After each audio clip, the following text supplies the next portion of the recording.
कि हम देखें कि आज का मुद्दा है क्या। हम देखते हैं वो पैकेज जो हमें ये बताएगा कि आज का मुद्दा है क्या और हम किस सब्जेक्ट पर आज बात करने वाले हैं।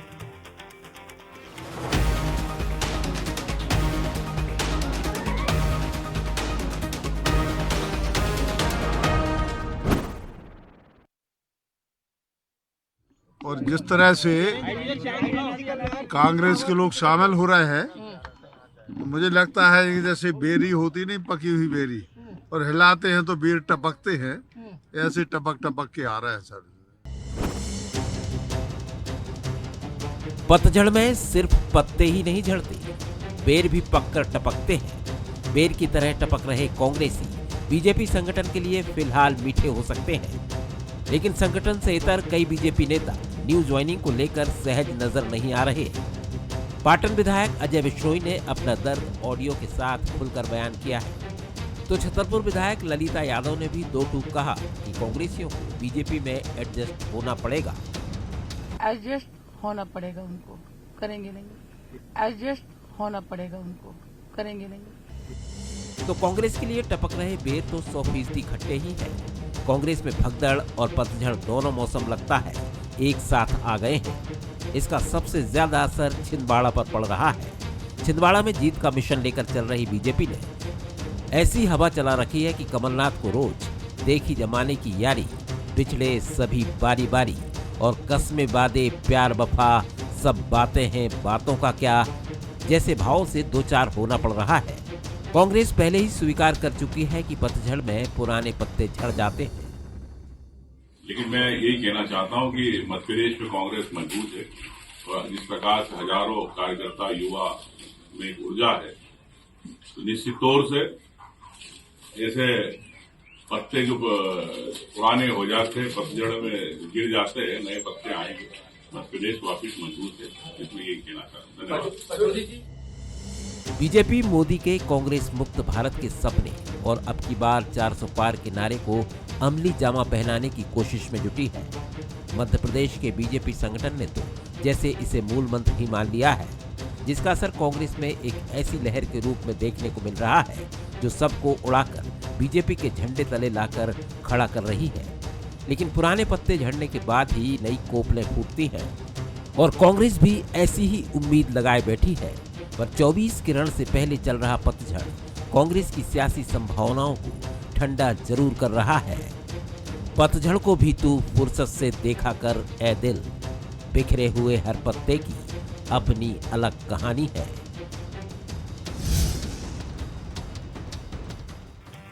नमस्कार, मैं हूं शरद द्विवेदी और हमारा आज का मुद्दा है कांग्रेस में पतझड़। तो निश्चित तौर पर पतझड़ में पत्ते झड़ते हैं और कांग्रेस के लिए पतझड़ इस मामले में है कि उसके पत्ते यानी उसके नेता झड़ झड़ कर बीजेपी के अंगने में जाकर गिरे हैं। और उसकी वजह है कोई ग्रेविटेशनल फोर्स है, कोई ऐसी शक्ति है बीजेपी के पास कि कांग्रेस के नेताओं को ये लग रहा है कि वहां जाकर ही उनका राजनीतिक भविष्य सुरक्षित है। अभी हम इसी पैकेज में देख रहे थे जब नेता प्रतिपक्ष उमंग सिंगार बोल रहे थे तो जीतू पटवारी प्रदेश अध्यक्ष गहरे चिंता के भाव भी थे कि आखिर ये क्रम कहाँ रुकेगा। फिर एक मीटिंग का भी दृश्य था जिसमें अरुण यादव कुछ बोल रहे थे, बाकी तमाम नेता कुछ चिंता के भावों के साथ अपने अपने मोबाइल में डूबे हुए थे। जब आपको लगता है कि आप कुछ कर नहीं पा रहे, आखिर क्या करें, तो निश्चित तौर पर एक उदासीनता तो मैं नहीं कहूंगा, लेकिन कहीं ना कहीं एक ठंडापन अंदर डेवलप होता है कि आखिर ये क्रम कहां जाकर रुकेगा। कमलनाथ जी भी यही सोच रहे होंगे कि दीपक सक्सेना क्या सोच रहे हैं, कमलेश शाह क्या सोचकर बीजेपी में चले गए। तमाम बड़ी बातें हैं। पहले देखते हैं बंसल न्यूज के सवाल नंबर 1, आखिर कहां जाकर रुकेगा कांग्रेस में पतझड़ का मौसम। ये पहला सवाल है। क्या कांग्रेस में पतझड़ की बयार के पीछे बीजेपी की प्लानिंग है? दूसरा सवाल। और तीसरा सवाल, 24 के रण में कांग्रेस की भगदड़ से पार्टी की उम्मीदें धूमिल होंगी? बाकी दोनों सवालों के जवाब बेहिचक हाँ में। जो मेहमान हमारे साथ हैं उनसे मिल लीजिए। हमारे साथ हैं डॉक्टर हितेश वाजपेयी, पूर्व अध्यक्ष हैं नागरिक आपूर्ति निगम के। बहुत स्वागत करता हूं। बीजेपी के युवा वरिष्ठ नेता हैं। और कांग्रेस की नुमाइंदगी करेंगे अवनीश बुंदेला जी, कांग्रेस के युवा नेता हैं और प्रवक्ता हैं। और साथ ही हमारे साथ जुड़ रहे हैं जगदीश द्विवेदी जी, वरिष्ठ पत्रकार, राजनीतिक विश्लेषक। जगदीश जी, पहली टिप्पणी आपकी। पतझड़ है, कांग्रेस के नेता पत्तों की तरह झरझर कर बीजेपी के अंगने में गिर रहे हैं। सबके पीछे सुविचारित सोच है और ज़्यादा कुछ करने की ज़रूरत भी नहीं। बुंदेलखंडी अंदाज में गोपाल जी अपने खास अंदाज में कह गए कि पकी हुई बेरियां हैं, आपको तो हिलाना भर है बस पेड़ को। जी, मुझे लगता है कि आवाज़ नहीं पहुंच रही जगदीश जी तक, इसलिए पहली टिप्पणी डॉक्टर हितेश वाजपेयी जी की लेकर मैं आगे बढ़ता हूँ। डॉक्टर वाजपेयी, सवाल ये भी है, एडजस्ट कर लेंगे, कलदार कौन है, कलदार कौन नहीं है।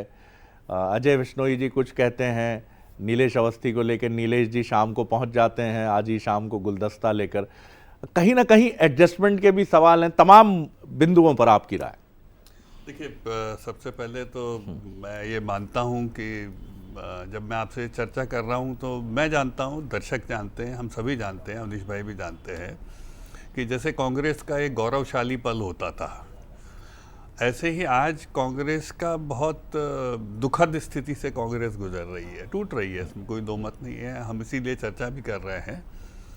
पर एक बात, मतलब मुझे कोई बहुत खुशी नहीं है ऐसा देख के, ये ज़रूर मैं कहूँगा।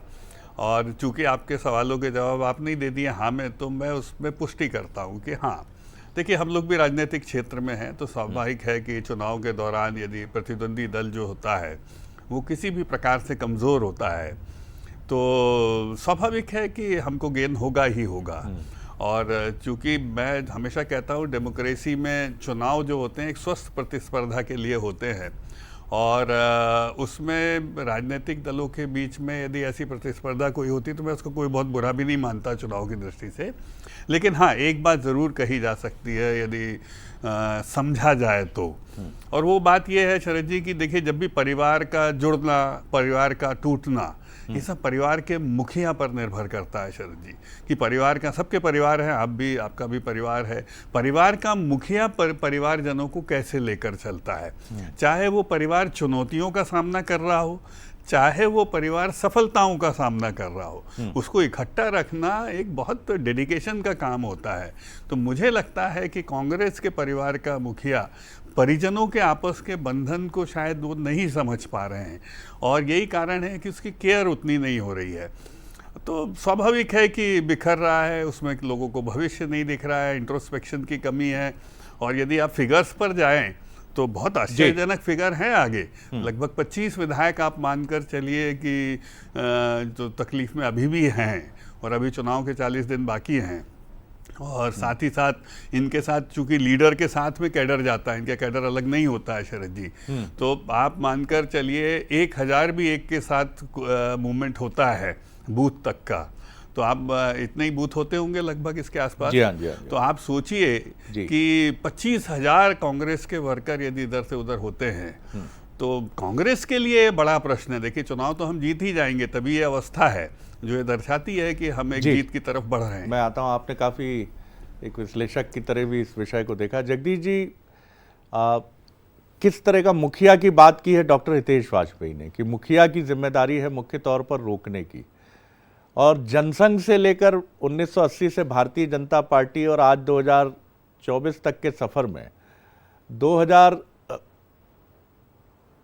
के पहले और केंद्र में भी देख लीजिए अगर आप, तो केंद्र में भी 2004 के पहले या फिर आप 14 के पहले देख लें, तो बीजेपी में इस तरह का पतझड़ हमने नहीं देखा कि वो कांग्रेस में जाके समाहित हो रही हो। उमा भारती जी मध्य प्रदेश में थी, ऐसा माना जाता था कि कमलनाथ जी को बड़ा भाई बोलती हैं, लेकिन ऐसा कभी हुआ नहीं कि उन्होंने कभी मन बनाया हो कि साहब चलो कांग्रेस में चलते हैं, बीजेपी में थोड़ा मामला समझ में नहीं आ रहा।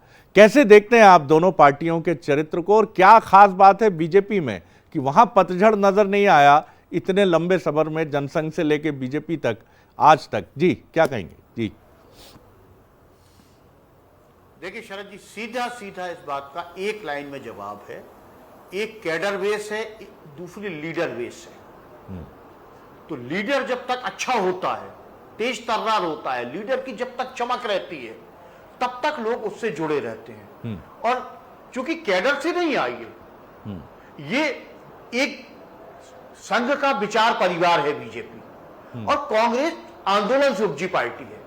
तो आंदोलन से उपजी पार्टी में लीडर हमेशा प्रधान होता है। कोई भी आंदोलन से उपजी पार्टी हो, वो जब आंदोलनों से पार्टियां उपजती है तो उसमें लीडर मैन होता है। तो कांग्रेस हमेशा लीडर बेस रही, तो उसमें निष्ठाएं जो हैं वो दल से ज्यादा दलों के नेताओं के प्रति रही। और आज की स्थिति में केवल और केवल ये पतझड़ लोकतंत्र के लिए भी शुभ नहीं है, और मेरे को पता नहीं क्यों लगता है कि भाजपा के भी भविष्य के लिए बहुत शुभ नहीं है। लेकिन वर्तमान जो दौर है वो निश्चित रूप से कांग्रेस के लिए अब तक का सबसे कठिन दौर है। उसके संगठन के लिए कांग्रेसी कुछ भी कह के, कांग्रेस के नेता चूंकि वो है, उन्हें कुछ कहना है कि रात जो स्वार्थी थे वो चले गए, जो कचरा था वो चला गया, लेकिन ये कचरा नहीं गया है। जिन लोगों को आपने विधायक का टिकट दिया है, जिनको जो आपकी पार्टी से सांसद रहे हैं, माफ कीजिएगा, वो कचरा नहीं हो सकते शरद जी। अगर वो कचरा थे तो आपने टिकट क्यों दिया था उन्हें? तो ये कह के, चूंकि जो कांग्रेस के बयान आ रहे हैं कि कचरा थे, डस्टबिन में बीजेपी डस्टबिन है, वहां पहुंच गए, सबसे बड़ा कारण यह है कि कांग्रेस में जो मुझे समझ में आता है, संवादहीनता की स्थिति, राजनीतिक दलों में संवादहीनता की स्थिति नहीं होनी चाहिए, और शायद कांग्रेस इससे गुजर रही है। क्योंकि आपका नेता अगर कोई जा रहा है और आपको खबर लग रही है तो निश्चित रूप से आपको बुला के बात करना चाहिए, मनाना चाहिए, अंतिम समय तक मनाना चाहिए। लेकिन आप मनाने की बजाय उनको कचरा कह रहे हैं, या कह रहे हैं कि जो साहब स्वार्थी थे वो चले गए, और भी बहुत सारी चीजें आ रही हैं। कहीं ना कहीं कांग्रेस कमजोर हो रही है इसमें तो कोई दो मत नहीं शरद जी। और ये चुनावी स्ट्रेटेजी है केवल बीजेपी को, कांग्रेस को युद्ध के मैदान में आने से पहले हराने की सिर्फ एक रणनीति है। जी बिल्कुल ठीक कहा आपने, ये एक बड़ी माइंड गेम है। अवनीश बुंदेला जी, बहुत कठिन समय है, तमाम बातें हैं, निश्चित तौर पर उसका असर मैं आपके चेहरे पे भी देख रहा हूँ। बड़ा कठिन होता है इस समय मुस्कुराना, इस समय बेहतर मुस्तकबिल के लिए भविष्य में झांक कर देखना, क्योंकि कुछ समझ नहीं आ रहा है कि आखिर वो लोग क्या सोच रहे हैं जो गलबहियाँ डालकर जीने मरने की बात करते थे और परंपरा से कांग्रेसी हैं, डीएनए से कांग्रेसी हैं। जी देखिए सर जी, ये बात सही है कि जो लोग छोड़कर जा रहे हैं हमारी पार्टी को, हमारे दल को, जो हमको छोड़कर जा रहे हैं, सर जी मैं ये बिल्कुल नहीं कहूँगा कि उससे हमें कोई फ़र्क नहीं पड़ता, क्योंकि मैं ये मानता हूँ कि जो सालों साल हमारे साथ रहा है, जब वो छोड़ के जाता तकलीफ़ होती है। पड़ोसी भी अगर पड़ोस में मकान खाली करके अपने नए मकान में शिफ्ट होता है शरद जी, तो अभी उसकी याद आती, तकलीफ़ होती है। लेकिन हाँ, ये बात स्पष्ट है शरद जी कि इसमें कहीं ना कहीं एक विचारधारा पीछे छूट जाती है उनके, और ख़ुद के निजी स्वार्थ शायद ज़्यादा आगे आ जाते हैं, ज़्यादा प्रायोरिटी पर जाते हैं, उस समय पार्टी छोड़ देते हैं लोग। लेकिन मैं फिर भी ये कभी नहीं कहूँगा कि हाँ उनके जाने से कोई फ़र्क नहीं पड़ेगा। फ़र्क पड़ता है शरद जी, फ़र्क तो एक छोटे से कार्यकर्ता के छोड़ने पे भी पड़ता है और बड़े नेता के छोड़ने पे तो पड़ता ही है शरद जी, क्योंकि उसका कारण है। और ये बीमारी मैं कहूँगी सिर्फ मध्य प्रदेश में ज़्यादा है। मध्य प्रदेश में चूँकि कुछ भौगोलिक स्थिति ऐसी कह लें, आपसी संबंध ऐसे कह लें दोनों दलों के नेताओं के, या ये कहें कि यहाँ पर हमने विधानसभा चुनाव में बहुत बड़ी उम्मीदें लगाई थी, चूँकि हमारे पास नेता वैसे थे आदरणीय कमलनाथ जी। तो कमलनाथ जी ने जिस तरह से चुनाव में नेतृत्व किया था शरद जी, वो अभूतपूर्व था। और आप देखें उस समय स्थिति ये थी कि हमारे लोग छोड़ के नहीं जा रहे थे, भाजपा के लोग छोड़कर कांग्रेस में आए थे, हजारों कार्यकर्ता आए थे, कई विधायक भी आए, पूर्व विधायक भी आए, ये सब ने देखा। और सर जी होता चुनाव में ऐसा कई बार नतीजे बहुत उल्टे पड़ जाते हैं। जैसे आप देखें अभी आईपीएल का सीजन चला, मुंबई इंडियंस एक टॉप मोस्ट टीम थी, वो हार रही है, तो अनएक्सपेक्टेड रिजल्ट आते हैं। तो मैं कहूँगा विधानसभा चुनाव में भी शरद जी अनएक्सपेक्टेड रिजल्ट आए, और इससे हो सकता है कार्यकर्ताओं का मनोबल, नेताओं का, कई लोगों का मनोबल टूटा, और कई को अपने निजी स्वार्थ सबसे ऊपर दिखे, तो इसलिए लोग पार्टी छोड़। लेकिन हाँ, हम वर्तमान की स्थिति का शरद जी, आदरणीय कमलनाथ जी ने 5 साल पार्टी का जबरदस्त नेतृत्व किया, लेकिन हम ये मानते हैं आज जो हमें नेतृत्व मिला है वो एक युवा नेतृत्व मिला। आदरणीय जीतू पटवारी जी जो हैं, हमेशा मानते हैं कि निश्चित तौर पर ये दौर है शरद जी बहुत जल्दी थम जाएगा, और जीतू पटवारी जी के नेतृत्व में पार्टी फिर से रिवाइव करेगी। क्योंकि ये बात स्पष्ट है कि मध्य प्रदेश में 2 दल हैं साहब, तीसरे के लिए कोई जगह अवनीश जी, अभी आपने कहा कि ये लोग निजी स्वार्थ की वजह से जा रहे हैं, यानी आप इनडायरेक्टली ये मान रहे हैं कि विचार की मजबूती इन लोगों के पास नहीं है जो पहले आपसे जुड़े थे। सर कई बार ये भी हो जाता है शरद जी कि विचार तो है, लेकिन कुछ इंसान की अपनी मजबूरियां रहती हैं। आजकल मैं अब नाम नहीं लेना चाहूँगा, फिर वो राजनीति अपनी चर्चा बहुत अलग दिशा में चली जाएगी। डॉक्टर साहब ने भी बहुत अच्छा ओपन किया, ईडी सीबीआई इनकम टैक्स का सर मैं नाम नहीं लेना चाहता, वो एक मजबूरियाँ होती हैं, उसका एक क्लास है। हाँ, जैसे मैं सर आज अगर बोलूं ईडी सीबीआई IT का एक क्लास है। सर जैसे छिंदवाड़ा की बात करूं, आज छिंदवाड़ा से पहला विधायक हम अब कमलेश जी के सामने तो ईडी IT का कोई डर नहीं है। अब हम तो यही कहते थे कि छिंदवाड़ा अभी तक भाजपा मुक्त है, ठीक है, आज सेन लगी है, लेकिन ये भी शरद जी हमको नहीं भूलना चाहिए कि 1 महीने पहले हम छिंदवाड़ा की चर्चा करते थे, ये कहते थे कि कमलनाथ जी जा रहे तो दिल्ली चलेगा, पूरा मैटर सेट हो गया, बस कल इतने बजे सस्ता होने वाली, वो नहीं हुआ। तो ये बताता शरद जी, कई बार कयास लगाए जाते हो, कमलनाथ जैसे एक बड़े पॉलिटिशियन के लिए भी इस तरह की बातें गढ़ी गई, अफवाहें उड़ी, कई सारी बातें हमने भी चर्चा की शरद जी। तो लेकिन हाँ, जो हुआ है वो आपकी पार्टी के नेताओं ने भी की, कमलनाथ जी के क्लोज लोगों ने की, सज्जन सिंह वर्मा ने की, दीपक सक्सेना जी ने की। सर जी कई बार क्या होता है कि हर चीज सर ऐसा नहीं कि वो दूसरी तरफ ही हो रही है। सर जी कई बार बयान जो होते हैं वो निकल जाते हैं और वो गलियारों में गूंजते रहते हैं। अच्छा, वो बयान कांग्रेस से भी हो जाते हैं और भाजपा से भी हो जाते हैं। तो एक बहुत बड़ा कारण है कि बयान आज की तारीख में जो होता है वो मरता नहीं शरद जी, वो रिकॉर्ड हो जाता है आज के युग में। नहीं ये बात जी डॉक्टर हितेश वाघ। देखिए, मैं तो बोल रहा हूँ बहुत आध्यात्मिक चर्चा हो गई, विषय पूरा राजनीतिक है और कठोर राजनीतिक है शरद जी, यथार्थवादी। और मानकर चलिए जो जगदीश भाई कह रहे थे कि लीडर का ठीक होना, आप समझो बात बहुत ज़रूरी है साहब, बहुत ज़रूरी है। चाहे वो जीतना हो, चाहे दल को इकट्ठा रखना हो, लीडर का व्यवहार, लीडर का कम्युनिकेशन। और आज लीडर होने पर भी उस पर प्रश्न चिन्ह है उसके कम्युनिकेशन के ऊपर, और इसको आप बार बार बैकड्रॉप में मत डालिए। आपने शरद जी बहुत अच्छी बात करी जनसंघ की, तो मैं एक डिबेट में था तो वहाँ यही प्रश्न उठा कि भाई एक दौर में हमारी भी जमानतें जब्त होती थी, तो हमने एक जगह एक आर्गूमेंट रख दिया था कि जमानत जब्त होने वाली है इसलिए कांग्रेस से भाग रहे हैं। तो बोले साहब जमानत तो आपकी भी जब्त होती थी। मैंने कहा यस, लेकिन जब हमारी जमानत जब्त होती थी या नहीं होती थी तो हम खुशियाँ मनाते थे सर, ये हारने के लिए लड़ते थे, क्योंकि हमारा नेतृत्व जो करते थे पंडित अटल बिहारी वाजपेयी करते थे, लाल कृष्ण आडवाणी जी करते थे, उस समय जयप्रकाश नारायण जैसा नेतृत्व था जो कांग्रेस के खिलाफ नेतृत्व किया करता था। तो एक वैचारिक आधार पर जोश के साथ हारने के लिए जाते थे। आज उसी जोश के साथ कांग्रेस हम जानते हैं हारने वाली है, मैं सहमत हूँ अवनीश भाई की कि खराब दौर है, तो हारने के लिए भी कोई रुकने को नहीं तैयार है, इसका तो कोई कारण तो होगा ना, हारने वाली और इसलिए कि आज कांग्रेस में लाल बहादुर शास्त्री, मोरारजी भाई और इवन इंदिरा जी तक के ऐसे नेता नहीं है जो संभाल ले पार्टी को शरद जी, और वो नेतृत्व तो आपको लाना होगा। कठिन है वो, मतलब आई एम सॉरी टू से, लेकिन आपको कद वाले नेता लाने पड़ेंगे, ये पद वाले नेताओं से काम नहीं चलेगा। हाँ बोलिए बोलिए सर जी। क्या हुआ है, जीतू पटवारी जी के पहले जितने भी हमारे पीसीसी चीफ बने, चाहे अरुण यादव जी हों, चाहे कांतिलाल भूरिया जी हों, खुद कमलनाथ जी हों, वो कहीं ना कहीं एक लेगेसी या यूँ कहें केंद्रीय नेतृत्व के बाद वो प्रदेश की राजनीति, तो लोग उन्होंने, अब जैसे जीतू पटवारी जी आए तो जीतू पटवारी जी के साथ वही दौर है जो जब आदरणीय दिग्विजय सिंह जी पीसीसी चीफ बने थे, याद करिए शरद जी 80 के दशक में उन्होंने भी इस तरह की कठिनाइयां झेली, लेकिन उसके बाद जो उन्होंने कांग्रेस को मजबूत किया था वो हम सब ने देखा।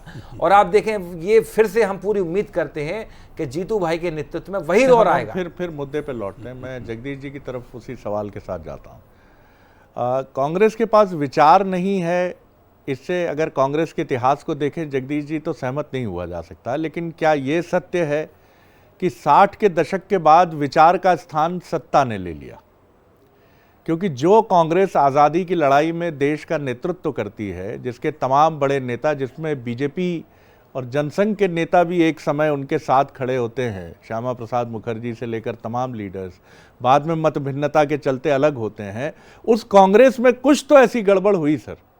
ये बात डॉक्टर हितेश वाजपेयी की माकूल है, क्योंकि मुझे याद है कि 2000 में जब लाठीचार्ज हुआ था 2000 से 2003 के बीच में छत्तीसगढ़ में, जिसमें मध्य प्रदेश के तमाम बड़े नेता शामिल थे, तो वो कहते थे कि इतनी लाठियां पड़ी हैं कि आज भी बारिश में हड्डियां दर्द करती हैं। जी जी जी, आप लोगों ने लिखा है। तो ये नेता क्यों बने रहे बीजेपी? क्योंकि उन्हें उम्मीद थी कि अटल जी, आडवाणी जी और ये लीडरशिप हमें एक सही भविष्य की तरफ ले जाएगी। इस पर आपकी टिप्पणी की, विचार भी समाप्त, नेतृत्व पर भरोसा भी कमजोर।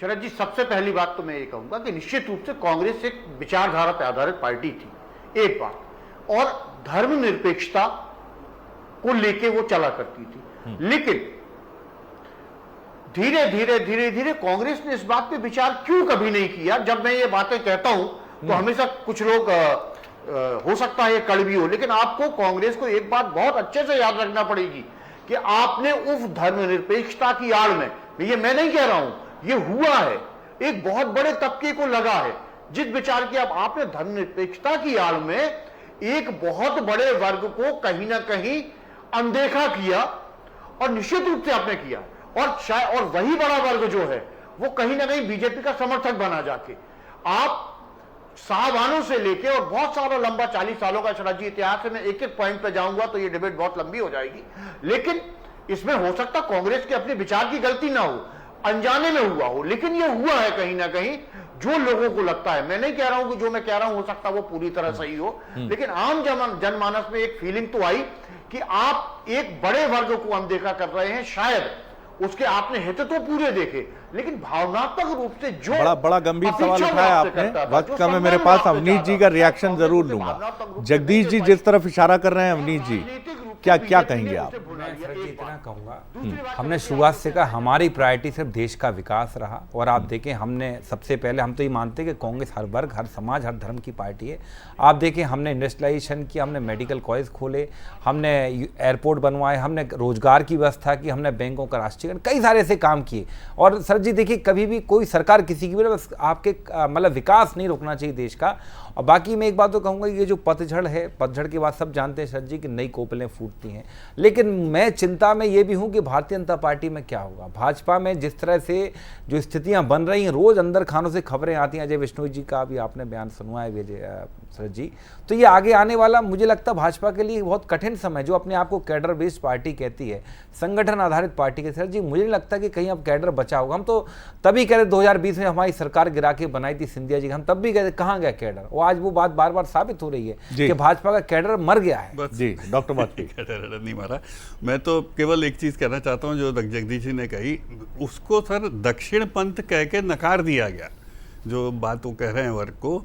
और हुआ क्या, इस चक्कर में पूरी कांग्रेस एक वाम पंथ के चंगुल में आती चली गई, और आज ये हुआ कि कांग्रेस के अंदर जो तथाकथित दक्षिणपंथी थे वो भी कांग्रेस छोड़ के अब भाजपा में आ गए हैं। तो अब कांग्रेस केवल मुट्ठी भर वामपंथियों के हाथ में रह गई, जिन्होंने कांग्रेस को बेपटरी कर दिया है, और दुखद स्थिति है। ईश्वर करे कि इससे वो निकल कर आए, पर यदि नेतृत्व वामपंथी सलाहकारों के साथ रहेगा, और इस पर बड़े बड़े कॉलमनिस्ट लिख रहे हैं जो हितैषी हैं कांग्रेस के, बिल्कुल बहुत कठिन है। तब बहुत शुक्रिया डॉक्टर हितेश वाजपेयी, बहुत धन्यवाद अवनीश बुंदेला जी, बहुत धन्यवाद जगदीश द्विवेदी जी। कुल मिलाकर बेहिचक ये बात बहुत इम्पॉर्टेंट है, और इम्पॉर्टेंट इस लिहाज से है जो जगदीश द्विवेदी जी और बाद में जिसका एंडोर्समेंट डॉक्टर हितेश वाजपेयी ने किया, कि जब रथ यात्रा निकल रही थी तो भविष्य में झांकने की ज़रूरत थी। क्या वो बहुसंख्यक जो अब तक देश में ऐसी सरकारों के चलते जिन सरकारों में तथाकथित दक्षिण पंथ किनारे था, क्या वो इंतज़ार कर रहे थे कि उनके मन की भावना को उजागर करने वाली सरकार आए तो वो खुलकर अपनी राय, अपनी बात कहें? शायद कांग्रेस ने वहाँ एक गड़बड़ की। जब आडवाणी अपना रथ लेकर निकले थे, उस समय करवट ले रहा था देश, बदल रही थी चीज़ें, और आगे जाकर राजनीति का स्वरूप भी बदल रहा था। आपको कई बार वर्तमान की घटनाओं से भविष्य की झलक मिलती है, इसीलिए हमसे कहा भी जाता है कि वर्तमान में खड़े होकर भविष्य में झांको। ये हुनर अगर डेवलप कर लेते हो तो आगे बहुत मदद मिलती है। कांग्रेस को आज 2024 में शायद यही करने की जरूरत है। आगे देखिए छत्तीसगढ़ आज का मुद्दा, नारी वंदन 24 का चंदन, सहयोगी साक्षी गुप्ता के साथ। नमस्कार।